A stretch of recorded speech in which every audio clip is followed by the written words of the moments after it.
AP cabinet కీలక నిర్ణయాలు తీసుకుంది. ఆంధ్రప్రదేశ్లో టీచర్ పోస్టుల భర్తీకి మెగా డిఎస్సి నోటిఫికేషన్ జారీ చేయాలని కేబినెట్ నిర్ణయించింది. డిఎస్సి 2024 నోటిఫికేషన్లో భాగంగా మొత్తం 6,100 టీచర్ ఉద్యోగాల్ని భర్తీ చేయనున్నారు. నాన్ టీచింగ్ స్టాఫ్ విరమణ వయసుని 60 నుంచి 62 ఏళ్లకు పెంచుతూ నిర్ణయం తీసుకున్నారు. సత్యసాయి జిల్లాలో మెగా పవర్ ప్రాజెక్టుకి కేబినెట్ ఆమోదం తెలిపింది. ఈ రాష్ట్రంలో ఉన్నటువంటి డిఎస్సి జరగాలి అనేటువంటి కోరిక ఉంది చాలామందిలో. వారందరికీ శుభవార్త ఇవాళ క్యాబినెట్లో మంత్రిమండలి ఆమోదించింది. మెగా డిఎస్సి నిర్వహించాలని, మెగా డిఎస్సి నిరుద్యోగ యువతకు ఒక శుభవార్త. మెగా డిఎస్సి రాష్ట్రంలో ఉపాధ్యాయ పోస్టులు భర్తీ చేయాలన్నటువంటి కీలక నిర్ణయానికి మంత్రిమండలి ఆమోదం తెలియజేసింది.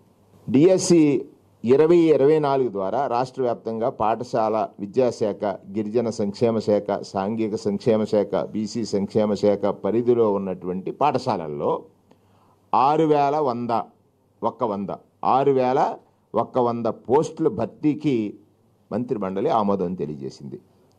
ఇది ఈ రాష్ట్రంలో ఉన్నటువంటి ఎవరైతే ఉపాధ్యాయ వృత్తిని ఫ్యాషన్గా ఎంచుకుని ఉపాధ్యాయ వృత్తిలో ఎంటర్ అవ్వాలనుకున్నారో వారందరికీ కూడా జరిగిన ఒక గొప్ప శుభవార్తగానే మంత్రిమండలి ఈరోజు ఆమోదం తెలియజేసింది.